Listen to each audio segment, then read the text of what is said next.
Welcome to the fucking gulag, bitch ass motherfucker. Then fight once and I'll store my fucking face. Run your fucking pockets, or I'll run my fucking fist against your jaw. Pussy ass motherfucker. Welcome to that big boy shit. Ha ha ha ha ha.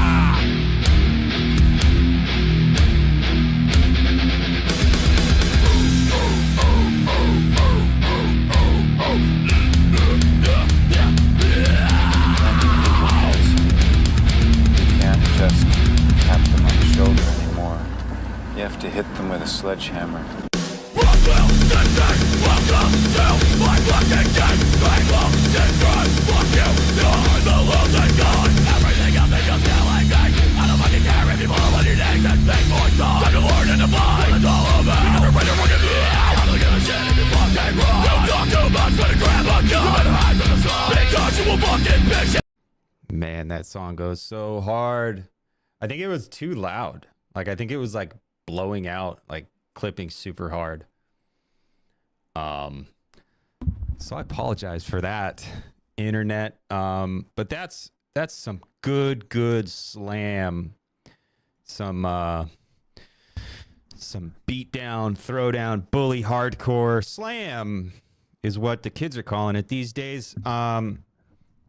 I don't even know when, man. Maybe like the early mid 2000s. Hardcore was kind of going through this transitional state, and like there was posiecore, and I was a posiecore kid.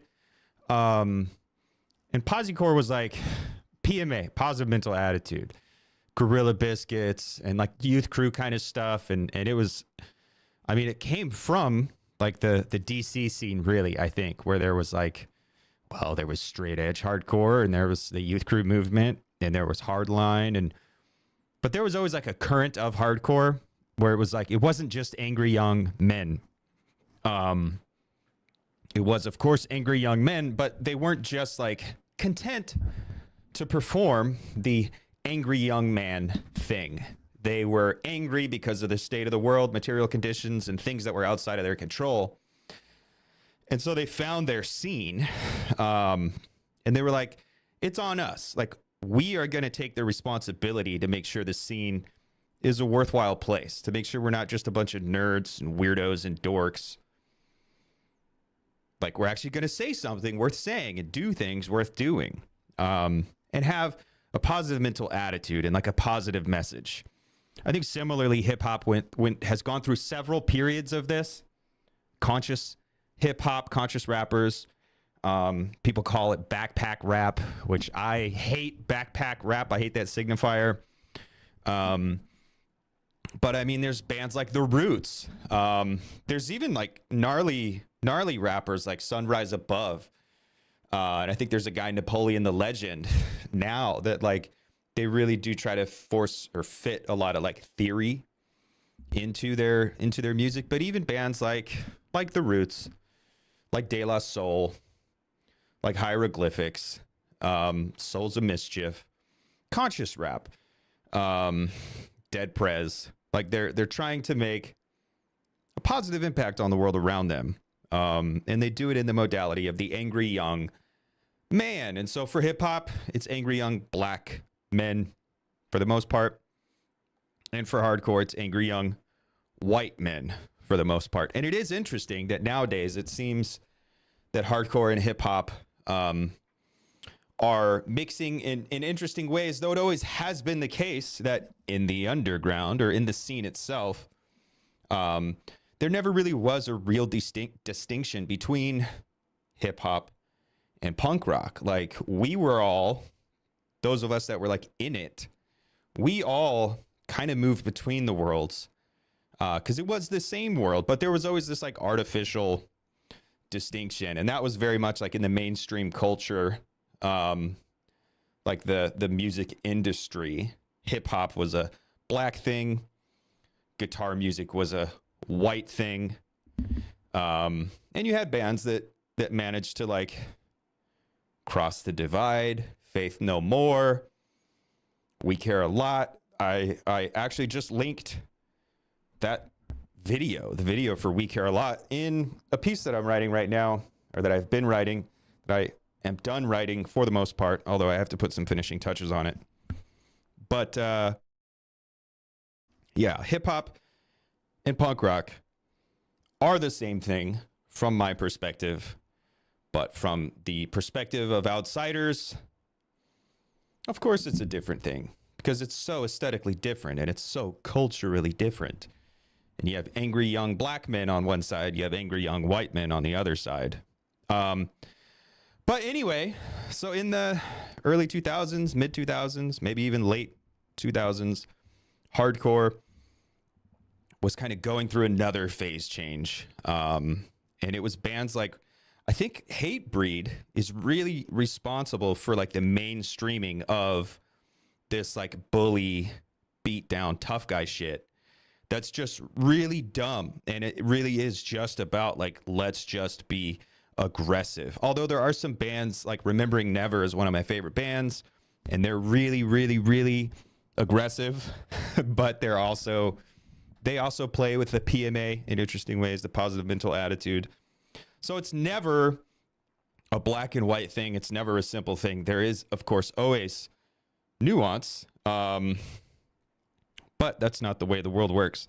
So when you're in like the mainstream media, you're kind of forced to use these simplified terms. But so there were bands like American Nightmare and Give Up the Ghost.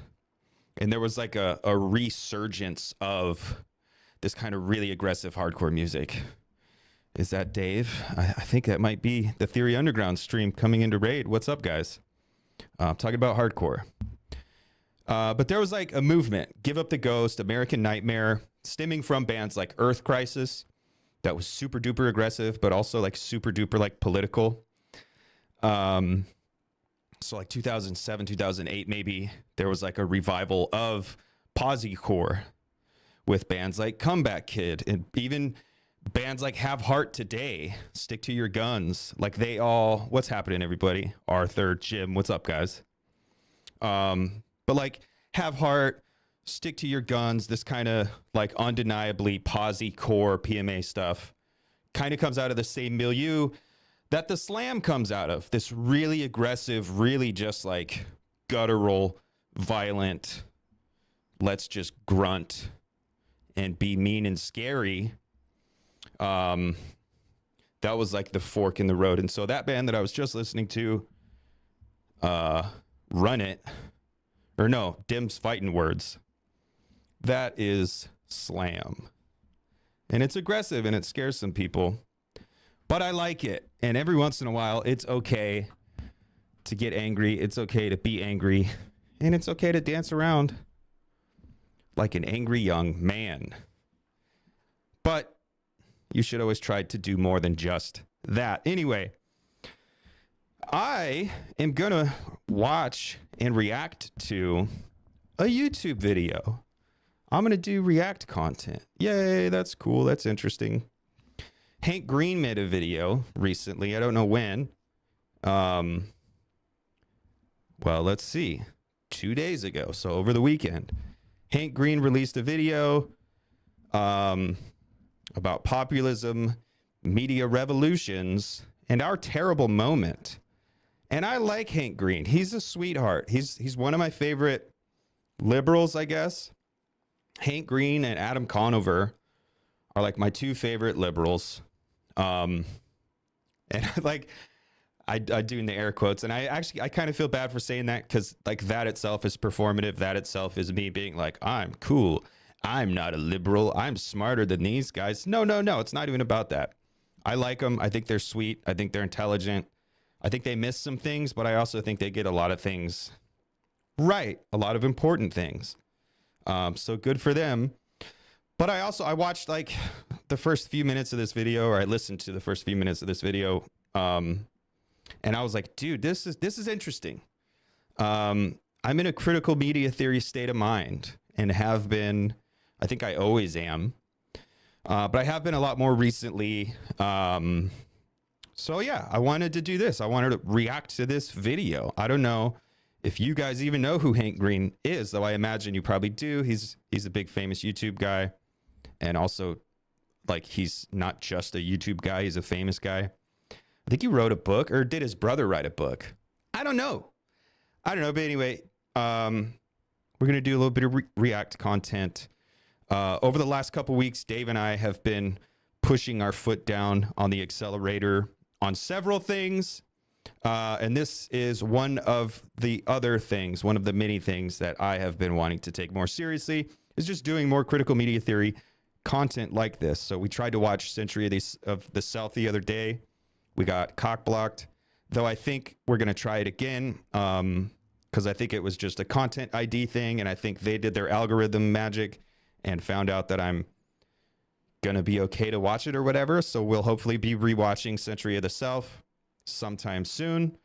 We'll be continuing the Saturday morning cartoons series with other talks from TUCon and lots of other stuff. And this is another entry in the Saturday morning cartoons series. On this Monday afternoon, we're going to watch Hank Green talk about populism, media revolutions, and our terrible moment. And we're going to do some React content. What is populism, brother, says Jim in the chat. Jim, I wish I knew. I don't know what populism is. Sometimes I think I know what it is. And sometimes I think it's good, actually. Sometimes I think I know what it is. And sometimes I think it's bad and scary, actually. And because I find myself like vacillating between, well, maybe it's actually good and we should lean into it. Maybe it's actually, not necessarily good and we should pump the brakes a little bit. I don't know. I don't know if I could tell you what populism is. And I don't think Hank Green could either, but I think he's taking a stab at it. And again, and just in the first couple minutes that I watched, I do have some problems with what he's saying. But let's check it out, guys. There we go. So here we go. Hank Green, the man, the myth, the legend. Take it away, Hank. Oh, shit, I got it paused. Or muted. Let's try it again. I would like to try to explain what the hell is going on, which, I know, is a tall order and is going to be imprecise, but we're going to do our best. Everyone lives through unprecedented times, but a thing I keep thinking, especially when I'm looking down at an 8-year-old boy who's probably going to be alive in the year 2100, is how weird is this really? How weird is his life going to be? And John, I'd like to make the case that very. Like, his life is going to be historically weird. My son is going to grow up in a world that has been fractured by a set of circumstances that the world has not seen for more than 500 years. Now, media technologies absolutely do evolve and change, and there are new ones all the time, but I'd like to start, if you will forgive me, talking a little bit about radio, which I think we think of radio as one of the most boring communications technologies there is, just a way to get music that we didn't pick.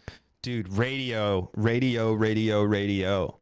So Marshall McLuhan was writing in the Electric Age, right? Where all they had was radio and the nascent television, right? And then Neil Postman comes along and he's writing in the age of television. Radio. I'm glad he starts off with radio. Let's get into it. Interspersed by ads that are at least locally relevant. So let's put ourselves into the minds of people back in the early 1900s. It's hard to over-exaggerate how powerful radio was when it first hit, which was not 500 years ago. We're going to get there. We're starting with radio. Radio was invented in the 1890s, but it wasn't until the 1920s that lots of people started having radios in their homes, and by the 1930s, they were cheap and easy to get. And I need you to imagine for a moment how extremely weird this technology must have been. For most people, the radio was the first time in their lives that they heard music without the musician being physically near to them. That was the world less than 100 years ago. But more relevant here, it was the first time that one person's voice could reach millions of people, and it could do that in real time. In fact, at first, it could only do that in real time. This was all happening at the same time as the Great Depression. People had good reasons to be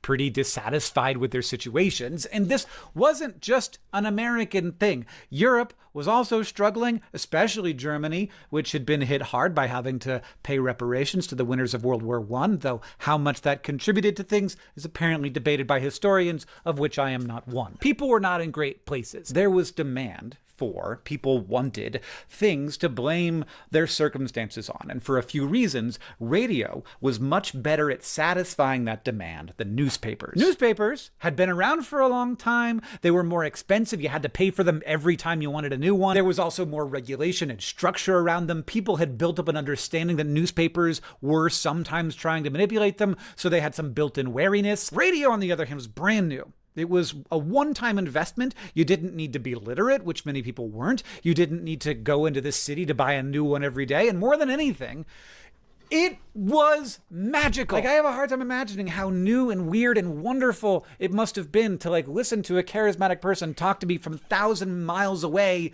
and what a spell that must have cast. And also, Dude, that's like today, like, all of us, we listen to largely charismatic people. I think on the internet, there's this type of, like, anti-charisma that's, like, celebrated by the mental health industry. You know, they can turn diagnoses into, like, categories, and you are forever this diagnosis. This is your label. You are no longer, you know, a virtual purpose of human being. You are a diagnosis. And as such, you can only do things that people who share your diagnosis do. And that means you're weird and you're awkward and social situations get a bit fucky for you. And yeah, it's all true, right? Like these are things that, like, it's real. People do experience these things, but it's also been, like, artificially contrived, constructed, artificially elevated to this level where you can perform you can perform autism without being autistic. You can perform the what's the one with the things where you do the things? Tics. What's the one with the tics? Why am I drawing a blank right now?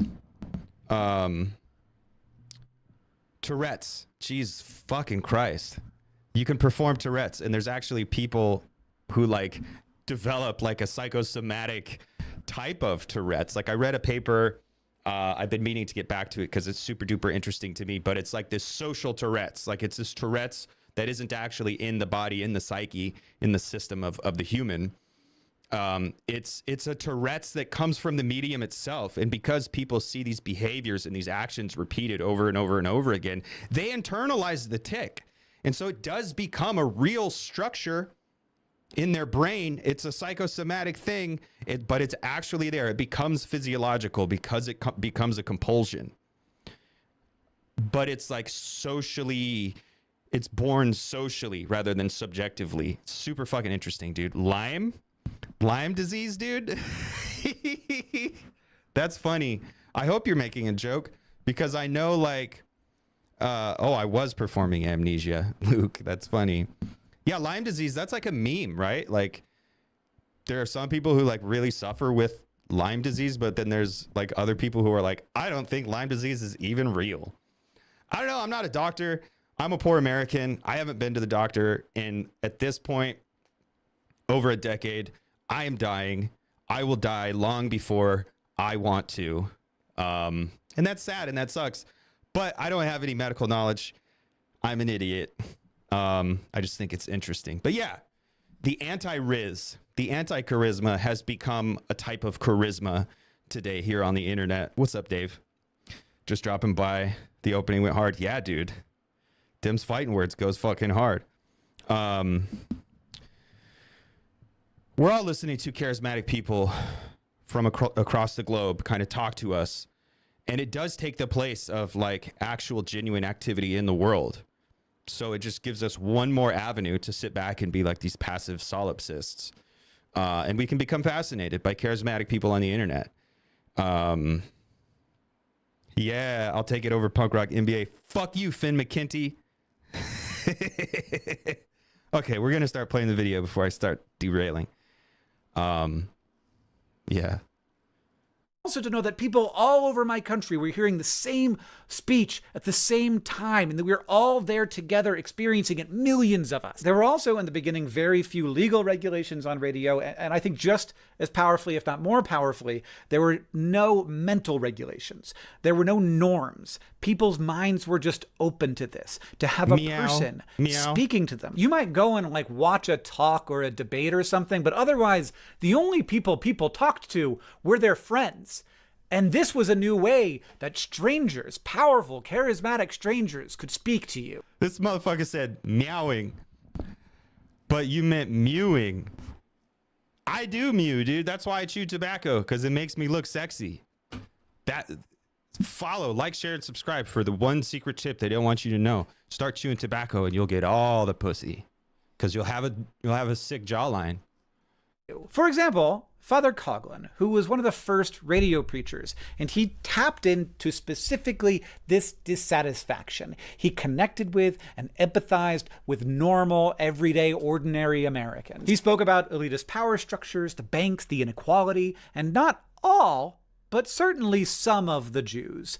Atheistic Jews, communist Jews. Millions of people listened to these broadcasts. He was an extraordinarily powerful figure in the US, and as Hitler rose to power in Germany, in part because he was also super savvy at using the radio to communicate with the common people of Germany, Father Coughlin spoke about him with great appreciation and interest. I'm simplifying a ton here, but there's something happening here. It is a post-media revolution rise in populism. And it happens pretty much every time there's a media revolution. But populism begins not as the ideology, but the marketing. I'm seeing people get this wrong all over the place right now. Populism is not an ideology, it's a marketing. Dude, okay, so this point, this jumped out at me when I was like, oh shit, Hank's onto something here. It's not the actual, it's not the actually thing that's happening. It is a gimmick. It is from the jump, this thing that's constructed, that's contrived. And that's why earlier in the chat, who was it? Jim says, what is populism? And then Jim comes back and says, is Donald Trump so is Trump an example of populism?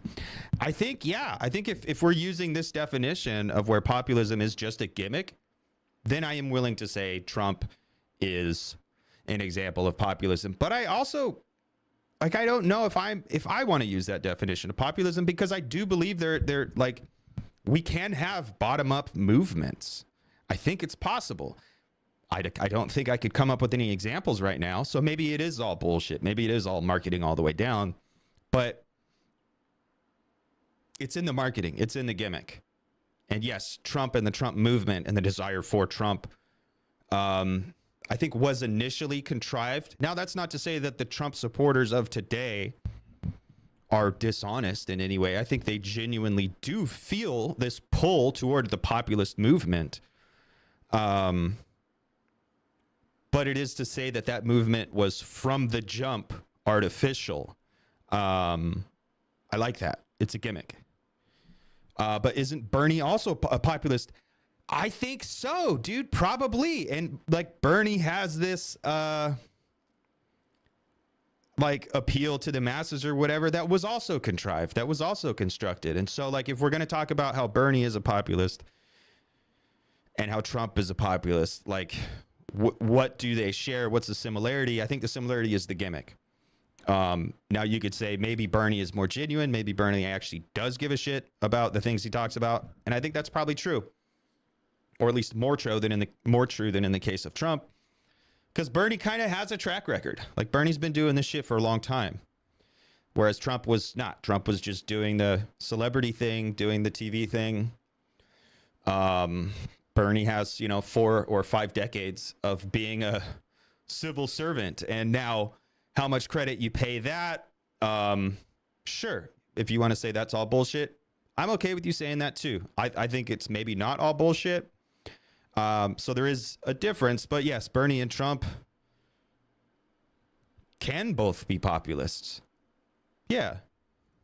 strategy. I see your real human problems, and I also see who is causing them. All of the institutions that are impenetrable and imperfect, but also the people those institutions are secretly supporting at your expense, or controlled by to your detriment. And if you listen to me, we will solve all the problems with a number of new policies. But sometimes populism actually becomes the policy. It goes from being the message to being what we're going to do. Here are the bad guys. The policy is get rid of the bad guys. That's what happened with Father Coughlin. It's what happened with Nazi Germany. Father Coughlin actually started to advocate for the US to work with Nazi Germany. He was an extremely harsh critic of FDR. He began to say very Nazi-like things about what Americans should do to Jews. But as the tensions between the US and Germany rose, that became untenable, and the public and the government persuaded radio stations to stop carrying his broadcasts. Even though Coughlin remained popular, FDR basically said, no,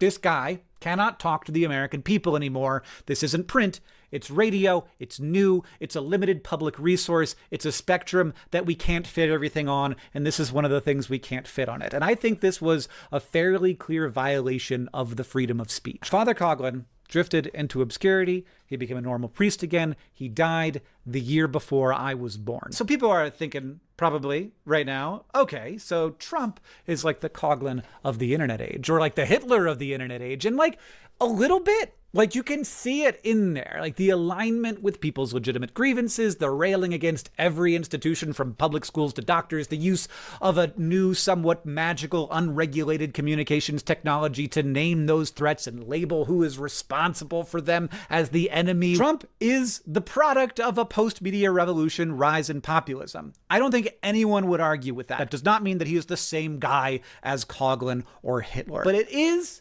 interesting that he is a product of a phenomenon that we have seen before. But also, he's not like these other guys in another way, because I don't think that radio is the best analogy for the internet. Radio and TV are centralizing, whereas the internet is decentralizing. What do I mean? Well, to make a radio station, you need advanced technology, lots of money, you need permission. It's very easy to regulate because there are only so many radio frequencies, and governments actually had to quite quickly move in and regulate who would have access to them, or stations would constantly be overlapping with each other, or the most powerful, wealthiest person could just take up the whole radio spectrum. Television has been the same. There were only so many channels, each tightly regulated. They're very expensive to run, and at the beginning, there was only space for 3 or 4 of them. This media revolution, because it was so centralizing, was a force that actually ended up being quite useful for bringing America and other countries together, reducing the number of voices that could be heard, thus silencing many marginal. I like Sam Seder, and I don't watch Sam Seder anymore. It's been years since I've watched Sam Seder. I think the last time I watched Sam Seder was during COVID, was during the 2020, the COVID year.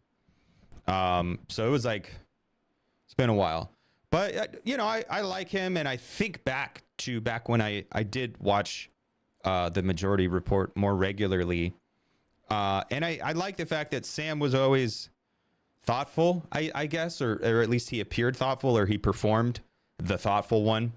But he was always big on this point of like how regulation, or rather how deregulation, really, it was like when they deregulated radio and broadcast, and when they took away like the fair, like you were supposed to have equal amounts of time for everybody. When that stopped happening, it was like somebody walked into a swimming pool and took a fat diarrhea and just like filled the swimming pool up with shit.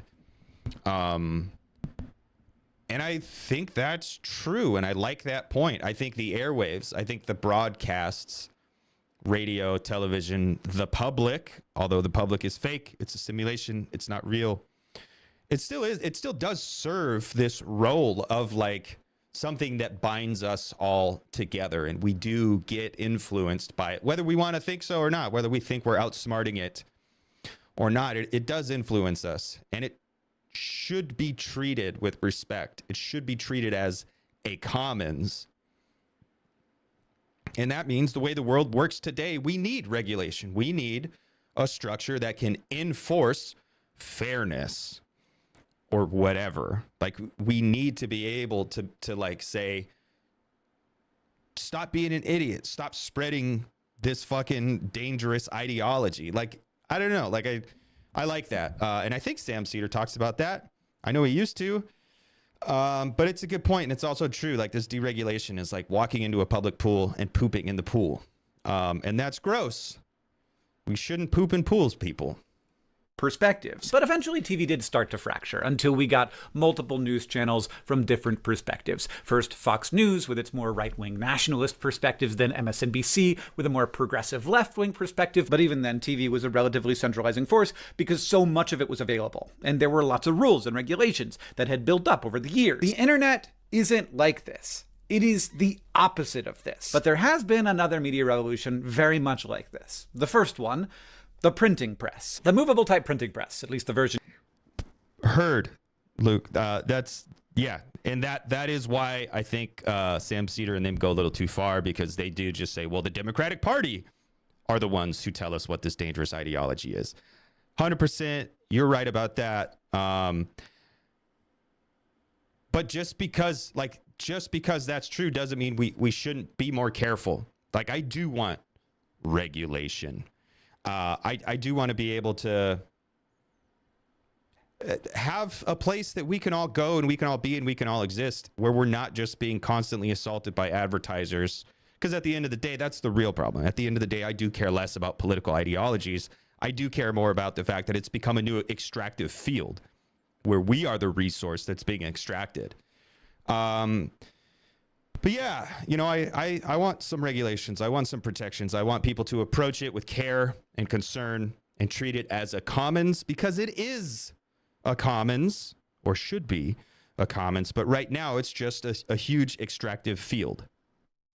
Used in Europe was invented by a guy named Johannes Gutenberg to solve the problem of every book in Europe being written by hand, which does seem like a difficult way to do things. For a long time after Gutenberg started making Bibles, no one really knew what to do with print technologies. Books were big and expensive, and there just wasn't that much demand for them. That demand was mostly soaked up by the most powerful institutions out there, which is largely the Catholic Church, the only church of note in Europe. But then a guy had an idea.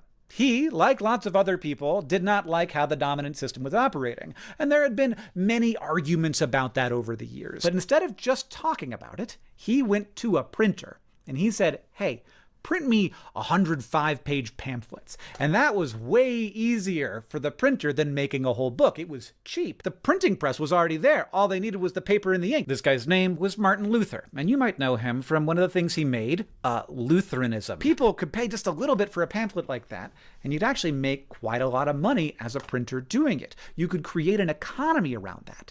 Printers, in their off time, could just print up a bunch of Martin Luther's pamphlets and sell them themselves. Martin Luther, interestingly, just like everyone on Twitter, didn't actually make any money selling these pamphlets. It was the people with the presses who got paid, and Luther was just doing it because he wanted to get his message out. Familiar. And again, I have to try and get in touch with how weird this must have felt to the people at the time. Books were big and expensive, and for hundreds of years, the ideas of a normal person owning one would have been ludicrous. And so almost all of the people who were printing anything were really big, powerful institutions. But now there was this thing that was like a book, and it had ideas. Ideas that weren't the ideas of the powerful people who controlled the books. They were new ideas from a guy who wasn't particularly powerful. And the powerful people really didn't like these ideas. And it seems that Martin Luther realized that the more inflammatory his writing got, the more people wanted to buy the pamphlets and the more printers wanted to print them. And to be fair, the institutions of the time were not undeserving of critique. Now, Martin Luther was not the only person who printed pamphlets like these, but he was very good at it. I didn't really understand this for the first couple of decades after knowing that Martin Luther existed and that the Reformation was a thing, but this guy was a social media influencer, and he was also not chill. He was a reckless guy. You might not be super surprised to hear this, but he hated Jews. During a peasant rebellion, which was in part actually inspired by his work, he called on landowners to just kill the peasants, likening them to dogs that needed to be put down. Somewhere between 100,000. My fucking headphones. They have like the on-off detection. So when they slip around on my head, the motherfucking shit and stops. 300,000 of them were killed. He called the Pope the Antichrist. He was not a chill guy with the rhetoric, is all I'm saying, though it should be said several times the Catholic Church in the 16th century was worse. Just absolutely very bad. I don't feel like I necessarily need to get into it, but pretty evil. And also, in addition to being inflammatory, Martin Luther was an exceptional theologian. His arguments were good. That's part of the reason why he was so popular back then, and indeed remains fairly popular now. And again, there were, at first, because it was also new, no regulations on this new form of media in law, and just as importantly, none in the minds of people. And there were regulations on... Dude, yeah. Luther was a gnarly dude, but the Catholic Church was also a gnarly organization. But like the Anabaptist revolt, I want to read more about that because that's super interesting. Like they fully went, they're like, we're just going to kill motherfuckers who disagree with us and who don't see our way of life. And we're going to like fucking have a crazy, nasty revolt. It's crazy. And yeah, Benjamin Franklin was also a motherfucking influencer, dude. On calling the Pope the Antichrist, and Martin Luther was excommunicated, but he did manage to survive, which is amazing to me. Like he lived. I would love someone to explain to me how he was not just killed. But when you look at the details of this, it is all much more Twitter screaming match than I had first imagined it would be. It was very conversational. People were mad at each other, and they wrote pamphlets back and forth, and they hated each other. They were just mean. Erasmus was a friend and also eventual rival of Martin Luther, and in his last ever letter to Martin Luther, he wrote, "What distresses me, as it distresses all decent people, is the fact that because of your arrogant, insolent, and turbulent personality, you cause a fatal dissension that unsettles the whole world. You expose good men and lovers of the humanities to the fury of the Pharisees, and you arm wicked and rebellious men for revolution." There is a similarity between Martin Luther and Father Damn, son. That's crazy, yo. Coughlin and Donald Trump, and many other anti-establishment populists who rose to power after media revolutions. And it is that they all were, if nothing else, reckless. As a person who has a fairly significant platform and is often terrified that I will say something that is incorrect or will have an overall negative impact on the world, this is like kind of hard for me to understand. But Martin Luther did not like that his words had resulted in armed conflict and death, but he simply could not stop talking. He felt that he was right, and of course about many things he was, and that was far more important to him than any potential unintended consequences. Tearing down the corrupt institutions of the Catholic Church resulted in a complete fracturing of their hegemony, and there is basically nothing that has happened since in European history that was not influenced by that. Was the Reformation entirely caused by the printing press? Of course not. There were many factors that happened all at the same time. Enough people, for example, needed to be able to read for it to happen, and that took a long time to occur. But I don't think anybody's out there arguing that it wasn't an important piece of the puzzle. So there is something happening over and over again here in like weirdly the same way, which is that there are big institutions that kind of make society work, and they're always some level of imperfect. And when there is a media revolution, really any time, whether it's radio or newspapers or pamphlets, there is a rise in populism. It helps when there are other... So I feel like we're at like a point in this little video essay where he's moving on to the next point. But I don't feel satisfied. And I don't know why that is, but I feel like he's playing a trick on me. I feel like he's getting away with something. Like if I just go on and continue watching this video uncritically, like I feel like I'll be allowing him to like score a point, but I don't know why. I don't know what it is. I mean, he's obviously missing a lot, and that's the thing. But I don't know. It feels like he's just like, see, so I've explicated what populism is and why it's bad, and now we're gonna go ahead and move on and do the thing. And I don't know. I'm not happy with that. I'm not okay with that. I want to push back and be like, wait a minute, Hank, you're being naughty. You know, you're just gonna, at the end of the day, tell us why Kamala was right and why we should have voted for Kamala and why now we're all going to die and burn in hell because Donald Trump is the devil. But I don't know, dude. There are problems going on at the same time, like, for example, a bunch of post-pandemic inflation, or the Catholic Church is maybe overextending its reach a little bit by selling the ability to get into heaven, or there's a Great Depression. But the media revolution plays an important role. We got to get it out of our heads, and I have this problem too, that this somehow aligns with current political ideologies of the left and right in the US. But in general, there are times when it is more from the left, and by which I mean that the enemy that has created all of the problems are the wealthy who gather the power around themselves and use it to... Is that a good, he seems way too sure about what he's saying. Yeah. I mean, yeah, for sure. But also, look, man, there is something to like the performance of just kind of saying the thing and performing confidence and certitude. That's, I don't think that's always a bad thing. But I definitely, yeah, something about the way he's doing it rubs me wrong. But like, is his definition of the left? I'm not willing to accept that. Like he said, sometimes it's from the left, and that means the people blame it on the wealthy. I'm not okay with that. Like, I obviously don't clutch on to the signifier left like I used to.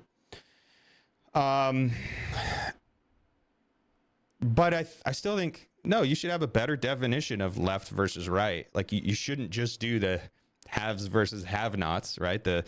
That's the Jordan Peterson version of left versus right. And I'm pretty sure Hank would have problems with Jordan Peterson. I don't know, man. This is why I can only take so much of, I guess, the mainstream, the mainline discourse, because it's like, now I'm getting angry. Now I'm getting frustrated. I don't want to be angry. I don't want to be frustrated. I want to listen to Hank.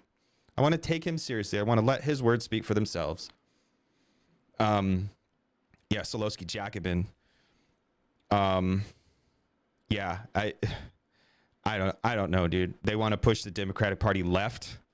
Well, I mean, maybe I don't know, dude. It's all bullshit. It makes me want to cry. It makes me want to stop paying attention. It makes me want to go read a book from 300 years ago. Because I think 300 years ago they were actually talking, whereas today this is not discourse. This is just all performance.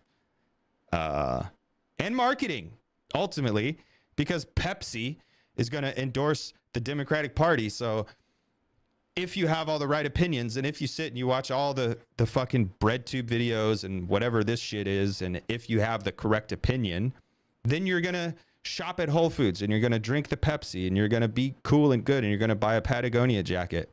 And if you watch Steven Crowder and Fox News and all these other guys, you're going to buy the stuff that they advertise on their networks. And it's all bullshit, dude. Makes me sad.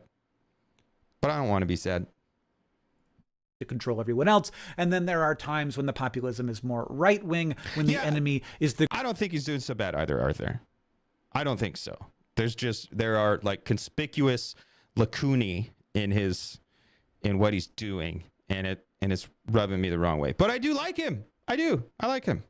Group with like an unaligned cultural identity, whether that's immigrants or Jews or another race or something like that. Nationalistic populism or socialistic populism. But honestly, populism is about marketing, so these things blend together. Populism in America right now is clearly from the right. It's from the right-wing political party, but it has a sting of socialistic populism where people deserve support as long as they are the right people. The people who have built those systems are the cultural elites, not necessarily the wealthy precisely, but certainly some of them are wealthy, and certainly they are like the high status caste of soft-skinned, overeducated wine drinkers. But it's not like there's nothing to attack. Like, it's not like there's no problems. Anti-establishment populism at this moment was inevitable, both because our systems are imperfect and people's situations are not great, and because of this intense decentralized media revolution. Like, we need to remember that this shift to authoritarians is not a post-COVID phenomenon. This is an... Yeah, that's why I do want to give him a chance to speak for himself. I don't want to, paper over him. I do want to give him a chance to speak for himself because I do, I think it's interesting. I think it's worth listening to. Internet phenomenon. Imagine Donald Trump without Twitter. You can't. I think I mean, I know that the bureaucracies of today are better and more transparent than those of the 1930s, or especially 1470. But That's an interesting point, though. So he says that the bureaucracies of today, the power structures of today, are necessarily better than those of the 1930s and also those of the 1470s. Maybe they're necessarily better than those of the 1470s. I don't know. I'm not a history reader. Maybe the 1470s were fucking awesome, but I doubt it. It was probably fucked up. So yeah, it's probably true that the bureaucracies of today are better than those of 600 years ago. I don't know if I'm so confident that the bureaucracies of today are better than the bureaucracies of 80 or 90 years ago, because we have, like, the bureaucracies have calcified, and the bureaucracies have become even deeper than they were at the time. Like, they were in their nascency in the 1930s. And that is because, like, the Industrial Revolution and the World Wars, it kind of threw everything into this great upheaval. And it was in the 1920s that the managerial revolution took place. Fordism gave way to Taylorism, and then the 1940s, the New Deal in America, and then we kind of spread that out through the rest of the world, because that's what we do. We are the hegemon.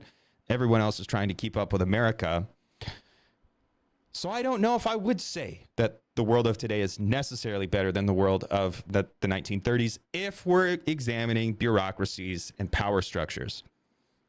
Now, I'm sure in many, many, many other ways it is just true that the world is better, but I don't know if I'm as confident about what Hank is saying here as he is. People in the chat are saying the 1970s sucked. I'll bet they did suck.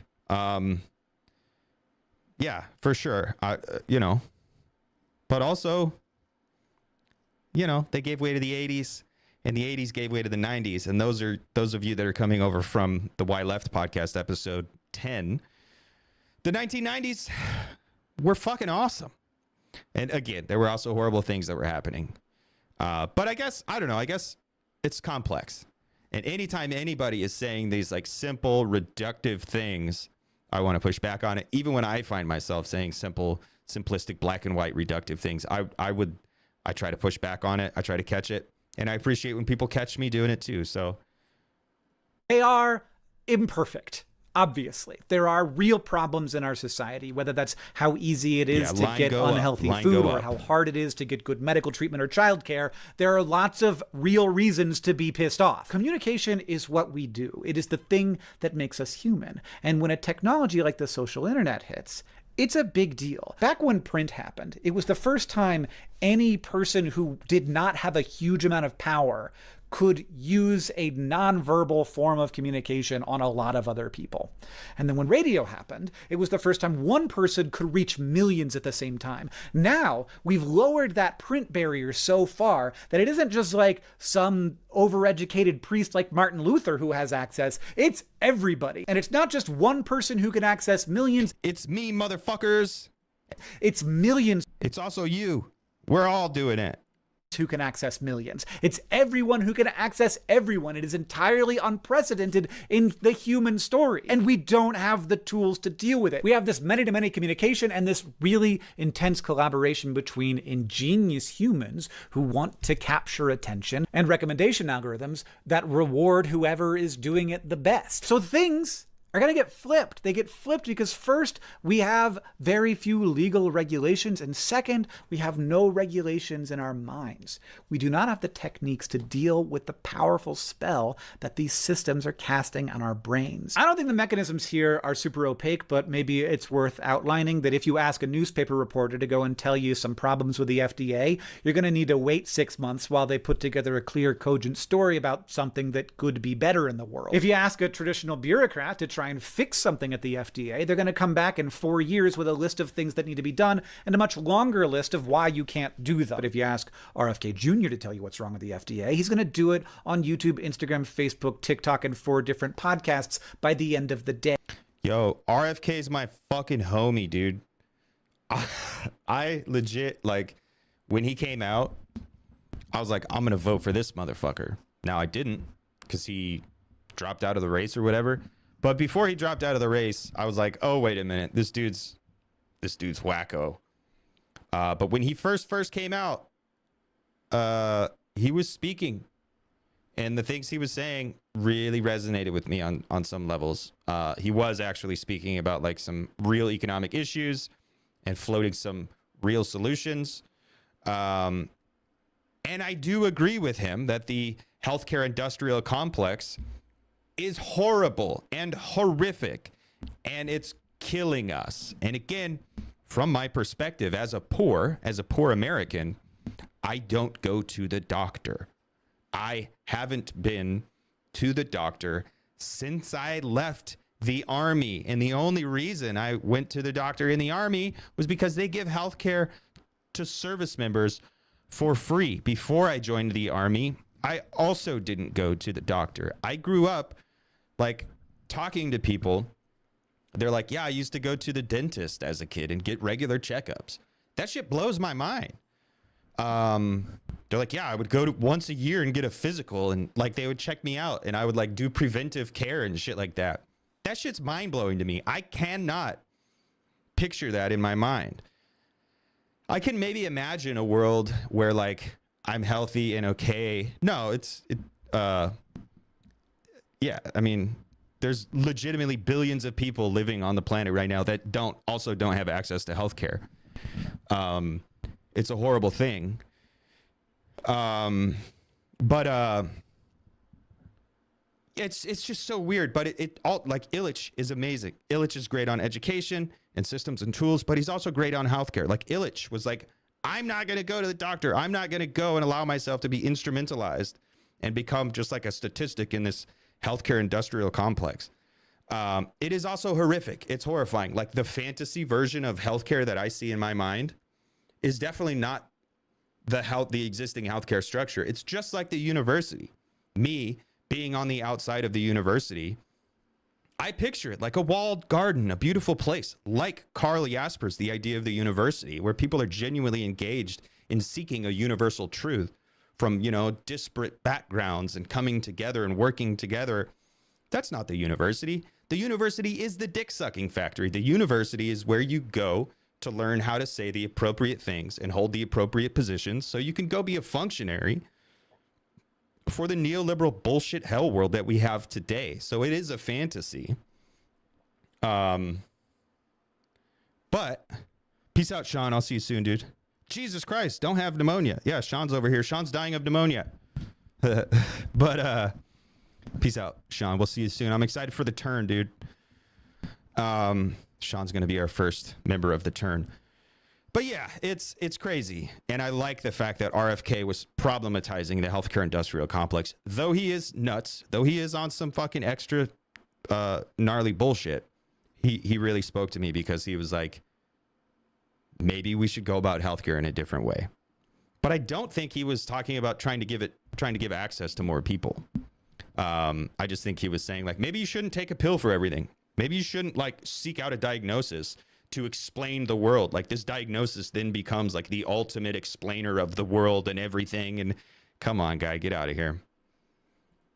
Will he have prioritized accuracy or actionable implementation? No. He will have prioritized getting views on content, and he will have achieved that goal because RFK Jr. is working in collaboration with recommendation algorithms, and he is very good at that. And a really good way to do it is to tell individual ordinary people that they are being preyed upon by large, powerful institutions. There's this period of time after a communication revolution where our 100%. minds are just like open and ready to have these magic spells cast upon them.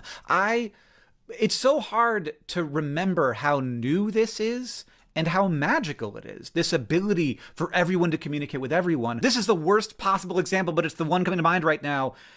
We live in a world where Hawk to a girl is possible, and that's new. And people who see massive problems with the world, or like a clear path to power and status, or let's be honest, probably both, are going to use that. I know two brothers who have used that, just, I hope, not as recklessly as some. And when the system is decentralized and automated and operating at the speed of light and optimized... Dude, that Hawk to a girl could get it. You know what I'm saying? What's good? to grab and hold attention like no communication system ever has been in the history of humanity, the system is going to select and share the stuff that sticks. And when the story doesn't actually need to be true, because why would it need to be true? Who's got the time to fact check all of this stuff? One very compelling story is this. The systems are bad, and they are designed by people who are bad to help people who don't deserve it while ignoring the people who do deserve it. That is, as far as I can tell, what's going on here, and it is the populist message generally. There is demand, a lot of demand for that kind of content. And as I have often said, on today's internet, any content that will be consumed will be created. Before the internet, and also right now, like a lot of society is built on trust. Like this is a complicated world. We can't keep all of it in our heads at the same time. Nobody is going to know everything. We have to trust that there are people who understand the way that the roads work, people who understand how the voting works, people who understand how clinical trials work, and that all of those people are worthy of trust because one person can't know all of those things. That is the whole thing that has allowed humans to get to where we are, is to share that labor. John, I'm editing this video, and I have realized that there are two things that I need to add here. The first is that we cannot just trust these things. There needs to be some checks. There needs to be somebody who's investigating and pushing back, because if you just trust, then that trust will be abused. And the way that we did that before the internet, and we still do, is with the press, an institution that has incentives to find problems, to discover ways that trust is being abused by systems. And the great thing about the press is that they have that same pressure against them. So if they make up a story to sound really inflammatory, the whole institution of that organization, whether it's like the newspaper or the TV station or whatever, that reputation can get harmed, and thus a lot of value can be destroyed by them making big mistakes. And so the press had an incentive to build systems that prevented them from betraying their audience's trust and getting things wrong, because otherwise it would be damaging not just to society, but to the institution for which they work. All of the stuff that you learn in journalism school about ethics and objectivity are all there because, one, the press is attempting to actually provide a true value for society, and two, because there is a lot of harm that can be done to an institution by a member of that institution getting something wrong. But now we are in a world where it is so easy to destroy trust. Oftentimes that can happen without anything that big getting done incorrectly. Just like it is easy to destroy trust in anything at this moment, it is very easy to destroy trust in the press, which has a compounding effect, especially when you add that on. Trust. Yesterday, during our 7-hour escapade that started out with reading Pierre Bourdieu, and we mentioned the Churn, which is an upcoming innovation at Theory Underground that I'm very fucking excited for, and I'm very excited for the subscribers and fellow travelers to participate in. We also briefly discussed my project or my work or whatever, and I clipped like a little 5-minute segment of our discussion yesterday and uploaded it here on my channel, and I think it's titled The Work. Right now you can go watch it. And I was tired. I had planned to by the time we were having that conversation, I had planned to be like relaxing and posting up. I've been going hard and I haven't had a day off, and it's good. I like it, but also I had planned to take some time off, to take a day off and kind of recuperate. But I hadn't gotten around to it yet. Still haven't gotten around to it. Hopefully I'll get around to it here in a few short hours. But I trying to articulate like my work, my project. And that centers around value and exchange. And I posit that money is starting to break down as a medium of exchange because it doesn't articulate value effectively and appropriately. And so we are like coming up with new methods and modes of exchange itself. Now, I posit that exchange determines the method and mode of production and distribution and circulation, right? Not the other way around. So many Marxists will just harp on the method and the mode of production, and that's it. That's why they do the labor theory of value. And I'm like, well, yeah, production is kind of where it's at, but also the magic is happening in exchange. With exchange, you have like the concretization of the socius itself and like social belonging and the nation state is kind of predicated on the mode of exchange. So I'm problematizing value, and I'm positing that money, the money commodity, is no longer sufficient as a medium of exchange, or at least to facilitate global exchange. And the world that we live in is predicated on global exchange. And so when money starts to break down, something bad is going to happen. And Dugin, I think I said like Dugin is worth reading, though I disagree with him, but he's big on this fracture where people are going to start going their own direction. McLuhan is big on this, where he talks about like neo-tribalization. I think we're moving Varoufakis with his techno-feudalism or neo-feudalism. I started looking into that a few years ago when Varoufakis hit the scene with DM25, and I agree that we're moving into something. Well, just the other day, we were talking to Benjamin, and I think the three of us, Dave and Benjamin and I, came down. We said, well, maybe it's just a modification of neoliberalism. Maybe we don't need a new signifier, though I want a new one. But like Doug and even Hawes were saying, like, neoliberalism is breaking down and we're moving into something else. And of course that's not right, at least from our perspective. But look, it is true. Things are changing. Social belonging is changing. Intelligibility is changing. That's what money does. Money is this universal translator to facilitate exchange. And exchange has to do with the base. Exchange has to do with dealing with the economy, dealing with production and distribution and consumption. But it also has to do with the social. It also has to do with belonging and with in-groups and with the out-group and with scapegoating and the other.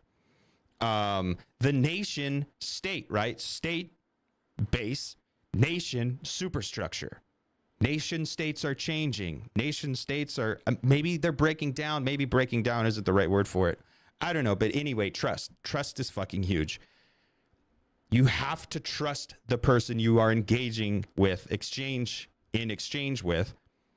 You just have to. And we live in this post-trust world where you don't trust the news. You much prefer to trust your favorite social media influencer, your favorite celebrity or whatever. But that also means you don't trust people in general. So rather than like going out into the world and like buying something at the farmer's market, I'm going to order it on Amazon because I trust Amazon. And even though we can sit back and say like, oh, Amazon is horrible, Jeff Bezos is killing us all, there's still like an implicit trust. Because rather than go buy something from the farmer who might have a Trump 2020 sticker on his truck because he's a bad person, I would prefer to buy it from Amazon. And of course, not me, but like the whoever it is in this hypothetical scenario. Trust is huge. And it's not just about media. It's also about the social belonging itself, the nation itself.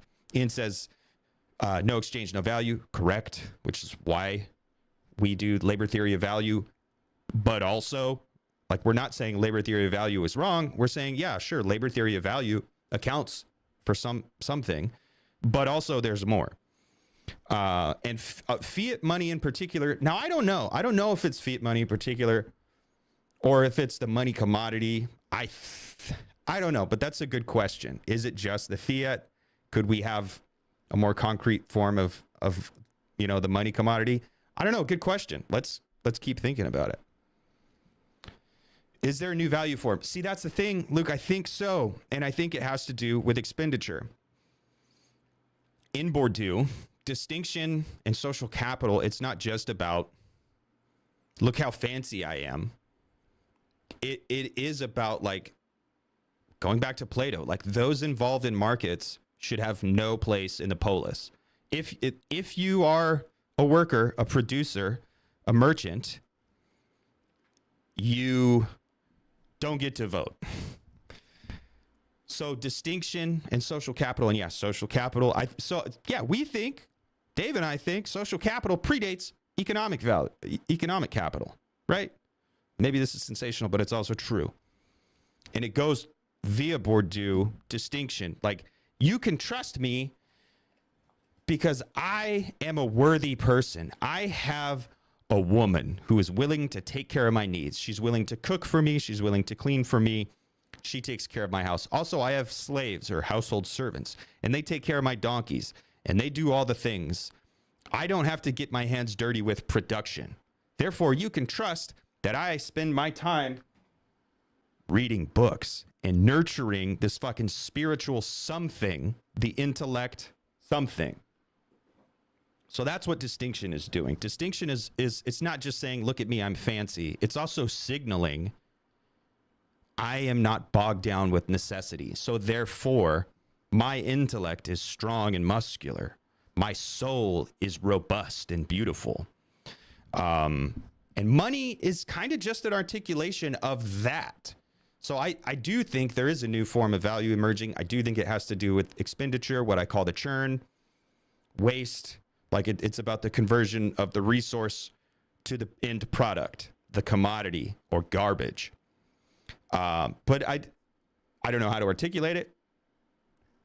It's something I'm working on. It's something I've been working on. And that short little video that's now up on my channel called The Work. It's not like it's good, but also that is what I'm talking about there. So, but trust is fucking important. Onto the fact that the internet completely destroyed the business model of the press, that we have lost a large portion of one of the main institutions that was actually good at helping people understand their world. Yes, we can be in social capital debt. And as a matter of fact, I think we're born into social capital debt. Me being the poor white trash. And I agree, Ian. Being bogged down with some necessity is necessary, right? We don't want to be a bunch of just like loopy art fags who just spend all day long with our head in the clouds. We do want to be grounded out in the real world, which is, again, going back to Plato. Plato would beat a motherfucker up. Plato was strong. He had a strong body, strong mind. Solowski, like the horrible Hindu Protestant view of the worthy. Yes.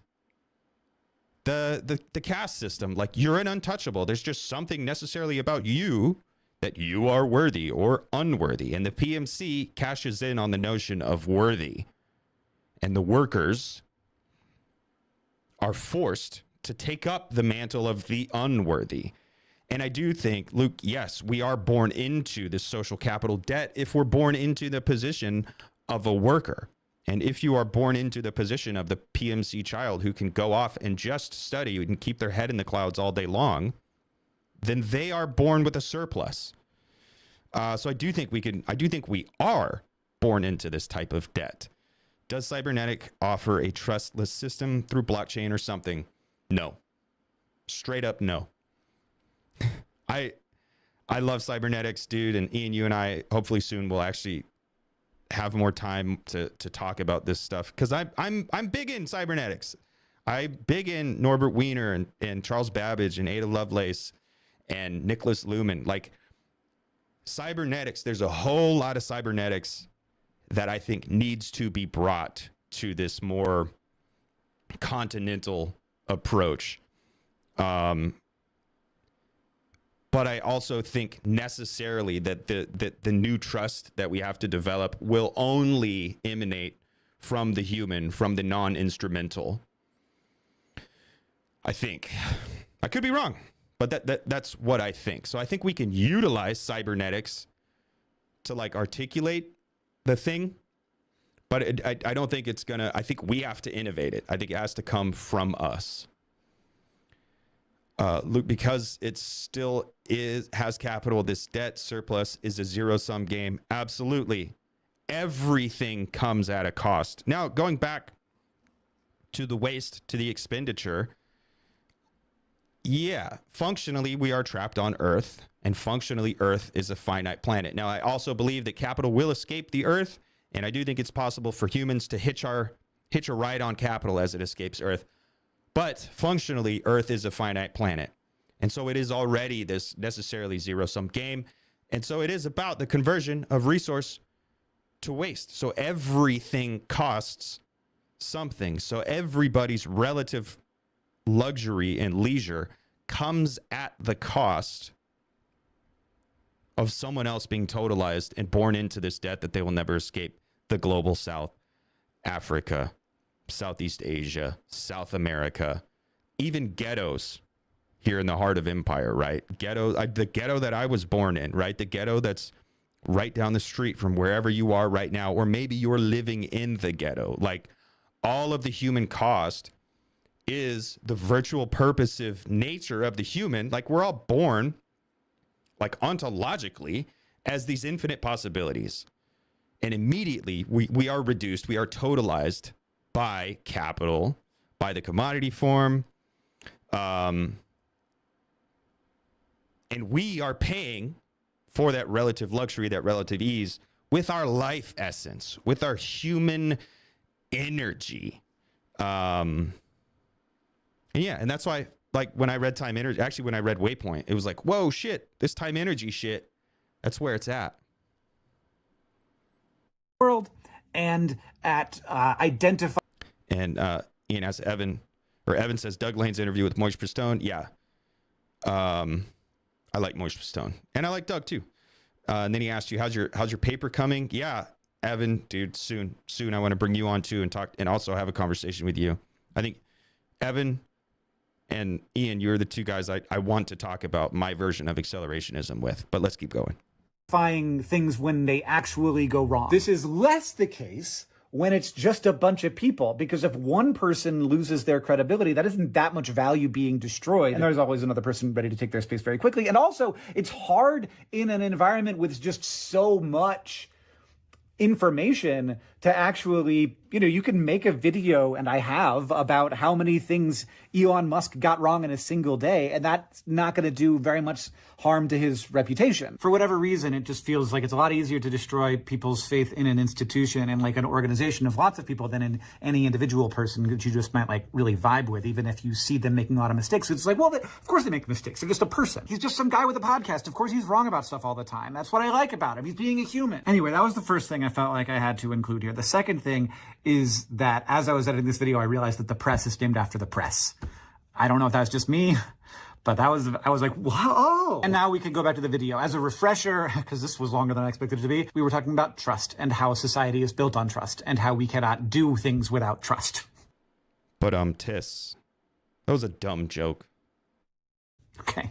Continue. Stories that tell people why their trust is misplaced are extremely compelling. They feel as if they could be life-saving even. And certainly, feeling like you might have been duped, or that everyone else is being duped but not you, are powerful tools for storytelling and powerful antitrust forces. Not like antitrust in terms of monopolies, just like degrading of trust. But it's really important to realize that force is not necessarily pointed toward the worst offenders. Martin Luther was correct that the Catholic Church in the 1500s was corrupt and evil and had lost its way. The movement he kicked off is called the Reformation because it caused very needed reforms. He had a good target, but at the moment, it feels like everything is a target, and the internet is less a machine that devours corruption and more a machine that devours trust. Trust in each other, trust in society, in institutions, in expertise, in tradition, in our ability to do democracy. I don't think that's going to stop getting worse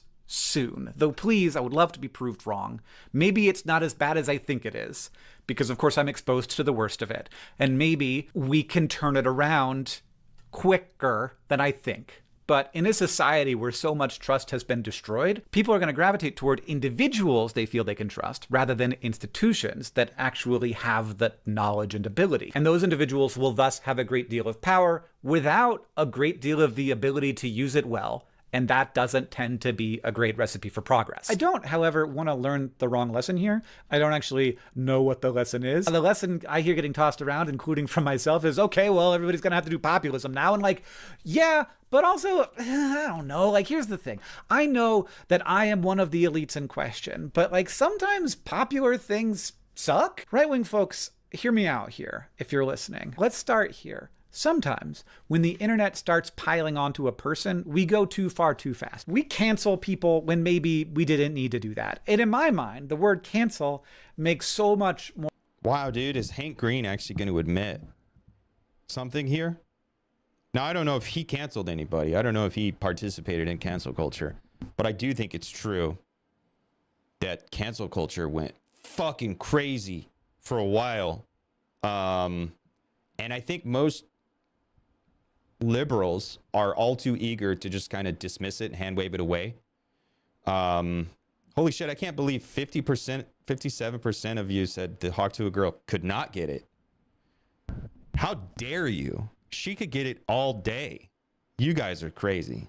Anyway, I think liberals are all too eager to just kind of act like cancel culture was never a real thing. Because I do feel like we're on the back end of it, or at least it's on the decline. I feel like people are tired of canceling other people and kind of realizing that it's actually not a good thing to do. Although it still happens. But I also think that, like, you won't hear a liberal publicly admit that cancel culture was ever a problem. Luke says, no, I think he is too old to really get involved in canceling. Yeah, I think so too. Ian says, cancel me. Do it. Fucking please do it. Cancel me. I've been waiting to be canceled. Just no one ever canceled me. Although, I've faced some serious consequences. Where do they think the canceled go? I mean, yeah, they think they go to hell. That's it. They think that they're like, we are on the right side of history. We have the truth. We are doing the right thing. We are condemning these people to hell. They go to the canceled bin. They think they go to the dustbin of history, like Trotsky, talking about the Mensheviks. More sense if we just call it reputational harm, because cancel means so many different things. So wait, I think he's not doing an admission. I think he is already walking back. Let's see. We didn't need to do that. And in my mind, the word cancel makes so much more sense if we just call it reputational harm, because cancel means so many different things. So in this case, someone's reputation gets badly damaged, and maybe that was the right thing to do, but maybe it wasn't. In the same way, I think there are two factors here when it comes to new media-induced populist attacks on expertise and institutions. First, there is how much does the expert or the institution deserve the harm to its reputation, which is not always 0 and not always 100. And second, how easy is it to do damage to the reputation? And those things have a relationship with each other, but they are not always tightly connected. Just like with a person, sometimes there's going to be an institution, like, say, whatever is making it so much harder to build new homes in blue states than red states, that I think deserves to be named and shamed. But then there's also going to be some things that I think are very easy to attack that yet have all available evidence suggesting they don't deserve to be canceled, like the measles vaccine or FDA regulations on raw milk. And I worry that our systems might be getting canceled, like experiencing tremendous reputational harm, in a way that's going to be bad for the individual people of the country, despite the fact that they didn't do much wrong. There's a reason why tons of institutions are suddenly almost equally under reputational attack. The CDC, the FDA, the EPA, public schools, universities, the press, social media companies, governments that want to regulate certain social media companies as long as they're owned by Elon Musk, Ukraine, Europe, NATO, the UN, cities, voting machines, chemotherapy, water fluoridation. There's a feedback cycle between creators who make stuff, the systems that recommend it, and the audiences who watch and share it. And I know this because that's my world. I spend all of my time in it. As a creator, you know what's working. Yeah, Solowski, that's a little weak. The fact that it's reputation harm, it's a little disappointing, Hank. I think you're smarter than that. I think you're aware of the fact that this really does foreclose on some people's ability to feed their fucking children. And it really does force people into like super duper desperate situations. So it is gross for Hank to sit here and just say, oh, it's just reputation harm. Now, if you want to talk about just canceling celebrities, sure, fuck them. But I don't care about them. And I think like, I don't think any of us are just concerned with like, oh, my favorite celebrity got canceled.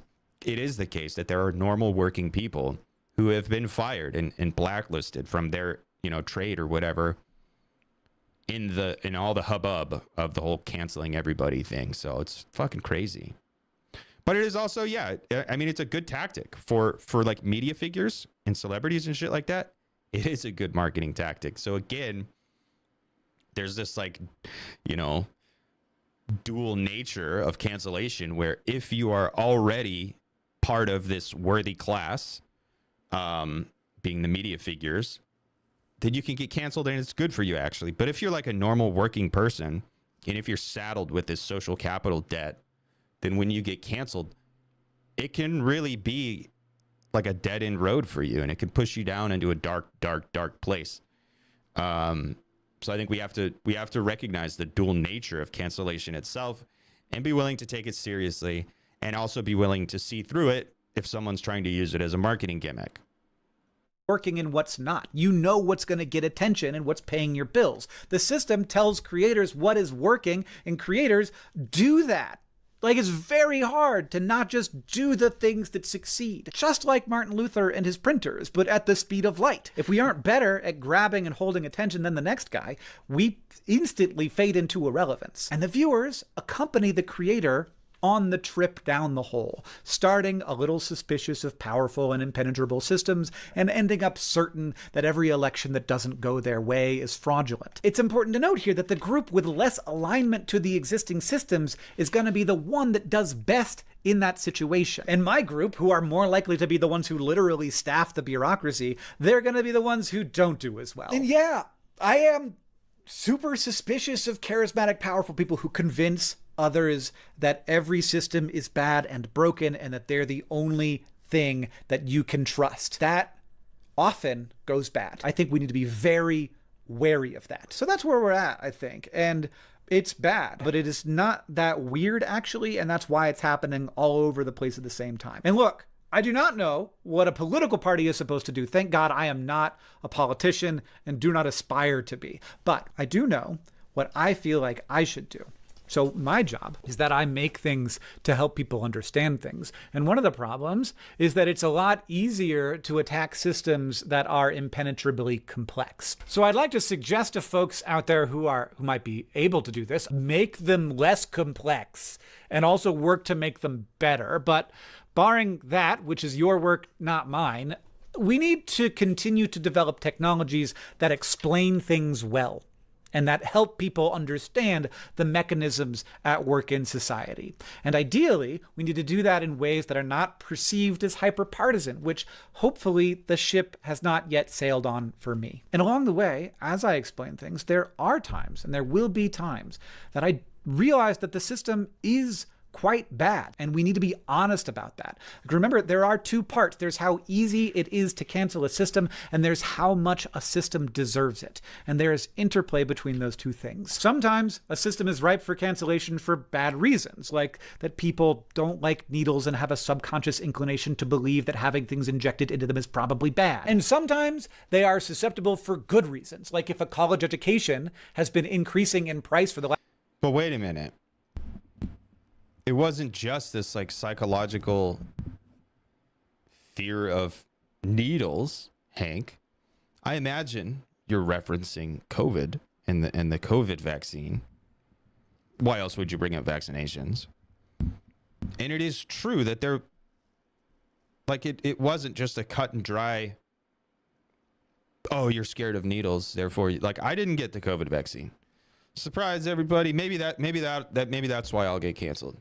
I never got it. Now, I don't know why I never got it. It was free. It was available. I could have easily gone and got it. But I didn't. And I'm not afraid of needles, right? I'm covered in tattoos. But I am very distrustful of the healthcare industrial complex. Yeah, he thought he said Beatles, Evan. Yeah, he's talking about the needles and people not wanting things injected into them. I am very skeptical of the healthcare industrial complex, right? Because I've read Illich, and RFK was right about some things actually, and it is true that like I got money for taking COVID shots. That's sick, dude. I might have done it had somebody paid me to do it. Yeah, I was never forced to get it. My job didn't give a shit, and then I quit that job during COVID. So, yay for me, lucky for me. But horrible things have been done in the name of healthcare. I mean, even now, with the kind of experimentation with the form, the transhumanist kind of impetus to transcend or overcome the human body and this, you know, the deep historical structures of something like gender, something like biological sex, even the notion of race. I recently posted a piece titled Rachel Dolezal, and I don't know if I said much, but I mean, like 8 years ago, Dr. Adolph Reed Jr. got canceled for saying he thinks Rachel Dolezal is valid. And I think I was kind of echoing that. Like, I also think Rachel Dolezal is valid. I also think race is something that should be problematized, just like gender is something that should be problematized. And they're real things in the world. They're real structures. They're real historical structures. And they do account for like social difference in the world. So it's real. Like, it's not to say that these are total fantasy things that we can just throw away. I do also think that we might be able to reach a future where we can fully overcome these things, right? With technology, we can overcome the form of the human body, but we are not there yet. So currently, the form, there are things to do with the form, like gender and biological sex, like race, like mental ability and emotional strength, emotional resilience and fortitude, right? Autism, paranoia, OCD, Tourette's.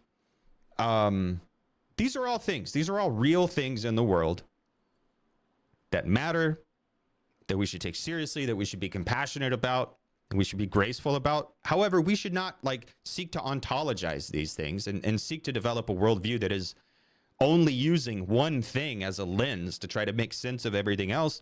And we should also be aware of the fact that they are used to instrumentalize us into political movements and also into volunteering for experimental procedures so that the people that are currently at the very tippy top can do this weird transhumanist thing, because they are.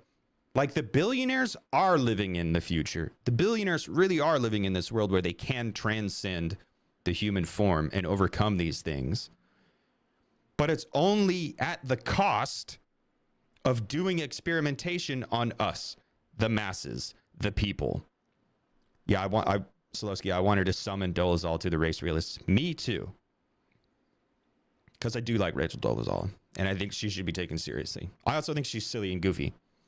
But all the crazy biohacking transhumanist stuff that's going on, children are being used for fodder to run these experiments. And that's been turned into like this ideological thing where if you disagree with the pre-approved stance on this issue, well, we're going to cancel you, and you're a deplorable, and you're a bad person, and we don't trust you anymore, and we're going to expel you from the in-group, and you will be disallowed to take part in economic exchange.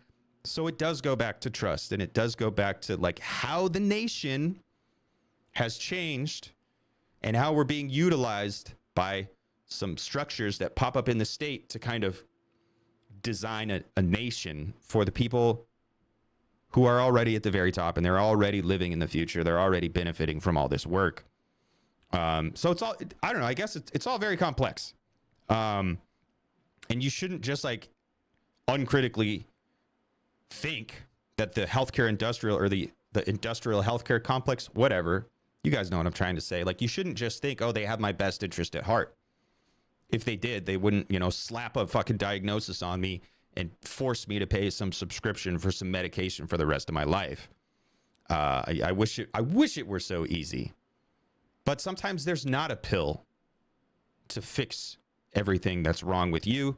Sometimes all you got to do is like take some action in and on the world to work it out or whatever. Last 50 years, to the point where it's now saddling students with a lifetime of debt, and that more than 50% of students with debt never end up with a degree. That's bad, and we should point at it, and we should say, this is bad, and we let it happen. This is our fault, and we can't just sit there and not do anything about it. I don't know if this all means that adopting populism is the right call for people who want to win elections. I'm actually not thinking about elections, though. I'm thinking, can we speedrun this? Because after the print revolution, there were 200 years of religious wars, and for 100 of them, the best-selling book after the Bible was about how to identify and burn witches. And I would just love to avoid that. Yes, just like how some populist forces identify Jews, and some identify immigrants, and some identify the wealthy elites.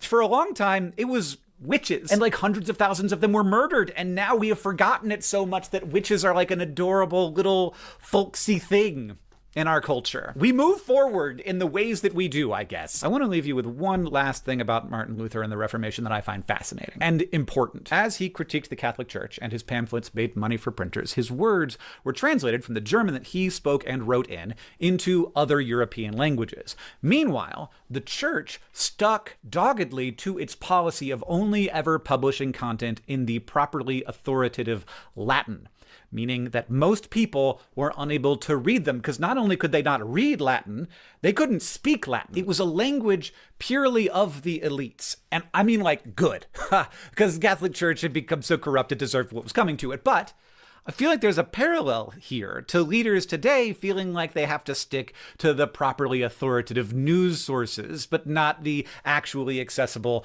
Joe Rogan experiences. And that's not just a media thing. Like, it's not just a where you go and who you talk to thing. It's a, you need to be a human thing. You need to act like a human.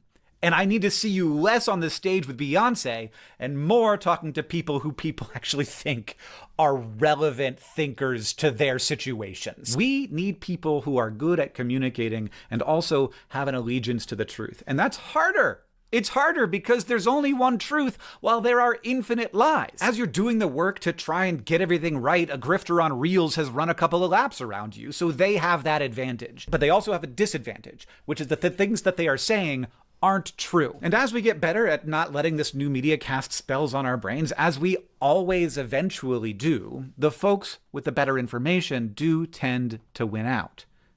Eventually. The question is, how long? The space between the Reformation and the Enlightenment was not quick. It was more than 150 years. It seems important to me that our path here be a lot shorter than that. So let's focus on that. John, I'll see you on Tuesday. A bibliography for the end of this video. This video is heavily inspired by and informed by Jeff Jarvis's Gutenberg parenthesis. Very interesting, and I would suggest it to anyone. I also pulled a lot from Wrong by Donegal Goldthwait Young and Invisible Rulers by Renee DeResta. I would also suggest peripherally this was informed, as is everything I do these days, by High Conflict by Amanda Ripley. I think it's probably the most important book that anyone can read. If I could make everyone read one book, it would be this book. Similarly, How Minds Change by David McGraney. And also going back to the speech stuff, Cheap Speech by Richard Hassan. Also, I read that a while back, like 2 years ago, but I feel like a lot of that stayed in the brain. Certainly there are things in all of those books I disagree with. They're done with or think is sort of an overextension of the thesis, but all good works to help understand a moment if a 30-minute long video isn't enough for you. There's like 50 more hours of content just there for you if you'd like to listen to audiobooks about stuff like this. It doesn't make sense to do a bibliography at the end of a video. I feel like one like that, it does. All right. Okay, Hank. Thanks, Hank. So it sounds like at the end, Hank was talking to Kamala. He was like, hey, Kamala, maybe you should have spent a little less time on stage with Beyonce and Little John and a little more time talking to people. And I feel like the reference that he made to Joe Rogan, I feel like that was aimed at Kamala. That's a little surprising. Look, I don't consume Hank Green's content. I know of him. I know he does the science stuff. That's primarily where I know him from. He's like, he has the science show or whatever. And me being a cybernetic acceleration nerd, I'm into that. So I'm more aware of the science show stuff. I'm also really into Vsauce. I fucking love Vsauce. I don't know if you guys can see it or not, but in my background somewhere, I get the curiosity box. And that's something I do with my family. Once every 3 months, when the curiosity box comes in, I have something to play with my kids. So yeah, but I also think of Hank as like a liberal, like an Adam Conover type liberal. And actually, I think a year or so ago, Adam Conover and Hank did a couple episode or videos or something on AI and large language models. And I think they got some things wrong. And I actually, when I thought about doing this, watching this video, it reminded me that they had said some stuff that I want to address as well. But yeah, I think they're kind of like standard Adam Conover type liberals. So it is a little surprising that Hank Green kind of came out and took a shot at Kamala. Yeah, 3 blue, 1 brown is sick as fuck too. I love, and Matt Parker. Matt Parker is another guy who's dope. But yeah, I'm into the nerdy science, math, engineering stuff. But I'm also a humanities bro, a continental bro, and I've been trying my entire life to like bring them together. And I'm excited that via Theory Underground, it seems like there are some other people who are like similarly interested in this scientific world and also this continental philosophy world. I think it needs to happen. I mean, and Evan, we talked about Nate Hagens and Daniel Schmachtenberger and stuff. And like, yeah, I'm excited. We don't have to be hyper specialists, right? We can study multiple things, multiple fields, because they all have something to say. Going back to Carl Jaspers and the idea of the university, right? Like, we're trying to bring it all together from like all these various places that are disparate and discretized, and they have been made separate. But back in the day, it didn't used to work like that. Back in the day, they were Renaissance men, like thinkers, studied it all. They studied math and language and theology, and phenomenology and all of it. So if we have hope for a human future, I think we really have to do that. Really work against the grain and against the tendencies of these mediums and of these fields. But also, I mean, I think it's cool that Hank Green was like, Kamala, you should have done better. But I also think like he's probably a Kamala voter. Like, what was it? Like dudes for Kamala or something? White dudes for Kamala? That was a thing? That's fucking nuts. Yeah, David, I can't spell it either, dude. I think you spelled it. I think that's it. But yeah, David says, oh, damn, glad to hear Nate Hagens and Daniel Schmachtenberger. Yeah, they're dope too, dude. And like, fuck, man, I've been reading Ben Goertzel, Nick Bostrom, Ray Kurzweil, right? Stephen Wolfram. Like, I've been reading those guys just as much as I've been reading Kant and Marx and trying to read Plato. I just started reading Euclid a few months ago. Generalism is much harder now. Thank you, PMC. Thank you, Managerial Revolution. Thank you, Discursive Taylorism. We are all supposed to just stay in our lane. And I think you should stay in your lane, right? You shouldn't be out there flapping your gums, talking shit. But you don't have to just flap your gums. You can read and you can study and you can get educated and you can, like, nobody can spell Schmachtenberger's name. Yeah, he should change it. Like, you have to build yourself up into someone who has something worthwhile to say before you start speaking. And it is hard to do that. And that goes back to, thank you, Bourdieu, social capital, trust. You're only allowed to trust certain people on certain topics if they follow the pre-approved line. And that is an instrumentalization, a taylorization of social capital itself. So, like, all these things are coming together. It's fucking amazing. I'm stoked. Dave is stoked. Mikey's stoked. Studebaker's stoked. We're all stoked. And everyone here, all of you guys in the audience, all the subscribers, all the participants, all the people who've been watching for years at this point and have been contributing to the conversation, thank you. You guys are really providing the space and the medium and the modality for us to be able to do this work. And I'm excited to see what comes out of it. David Reeves, what do you think about the part he said? Eventually we figure out the medium, that the right voices rise to the top. I feel like we will never get a handle of TV, the mayhem rolled into smartphones. Yeah, dude. I think Hank Green is probably an optimist. and he's like a technocrat, and he's like this tech utopian, but he's also a liberal. So I think there is a tension with Hank himself, because I think most of the tech optimists are more libertarian leaning than liberal leaning. And of course, I'm using the American version of these words, right? So an American libertarian and American liberal are unique, and they are not actual libertarianism and actual liberalism. But I think with Hank, there is that tension. I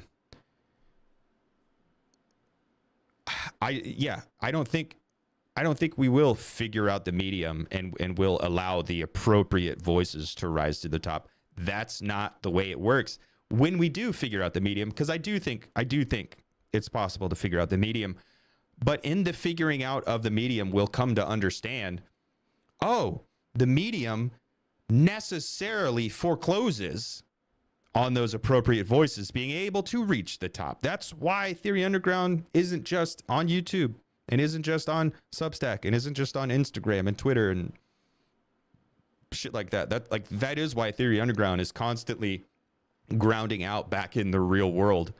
And even though a lot of the overwhelming majority of what we do is in Zoom calls and YouTube videos and in written pieces on Substack and memes on Instagram and stuff, like, yes, it is true that most of it takes place on these platforms, and by way of these platforms, it's always making recourse to the fact that it does ground out in real life. And we've had the opportunity to travel the world and do world tours. And we just had TUCon up in Boise, Idaho, and that's what we're doing. Like, we're building a way to get off the mediums, because not to say that we understand the mediums, like, that's what we're trying to do. This is critical media theory. I am thinking about the medium and trying to understand the medium. But I do know that the medium doesn't allow the right voices to rise to the top. That's why we're trying to create new media with Theory Underground in the shape of the MStewer Con, the MStews, the tour, the con. Like, we're trying to use all these things as one ongoing thing, like not discrete, immediate, commoditized events, productions that you can just come in and watch and then go back to your life. But it is like this ongoing thing that persists. We're always there. Theory Underground is always there. We persist. And we can only do that if we have these ongoing, living, organic conversations with people all around the world. Got people in Belgium, people in the Pacific Northwest, people in the Southwest, people in Chicago, like people in London. Like, we are involved in this persistent living conversation. That is what's happening. We're creating our own churn. So the churn is the solar anus. The churn is capital converting resource into waste. That's the churn. We want to make our own churn. We want to have a constantly rotating, constantly living, beating fucking something to combat capital. Because capital has totalized us and reduced us. But we're still here. And I do think we still have a fighting chance. So that's why we're trying. Yeah. So, soiling ourselves better. We have to do it harder, better, faster, stronger. Capital is totalizing and instrumentalizing us, so we have to instrumentalize ourselves harder, better, faster, stronger. We have no choice but to use the tools at our disposal, the master's tools, to try to deconstruct the master's house. But while we're doing that, while we're trying to deconstruct the master's house, we're also trying to build a new house in a new neighborhood on the other side of the city. But yeah, so I think with an understanding of the medium comes a necessary understanding that we need new media. Because if Hank and guys like him have faith that we'll figure it out and the right voices will rise to the top, we're just going to get more of the same. And it's either going to be technocratic assholes, tech utopians, or it's going to be, you know, American liberals who think DEI is the answer to all our problems, or it's going to be guys like Trump. And I don't know, Trump to me is still incoherent. Like, I still don't know what the fuck Trump is all about. I think Trump doesn't know what Trump is all about. And I don't understand enthusiastic Kamala voters, but I also don't understand enthusiastic Trump voters. I understand people who will vote for the lesser of two evils. Okay, that makes sense. I can get in their little headspace and kind of figure out why they think one or the other is better. I disagree. I think they're equally garbage. I don't understand either who does it enthusiastically. Like, I just don't think they're living in the real world.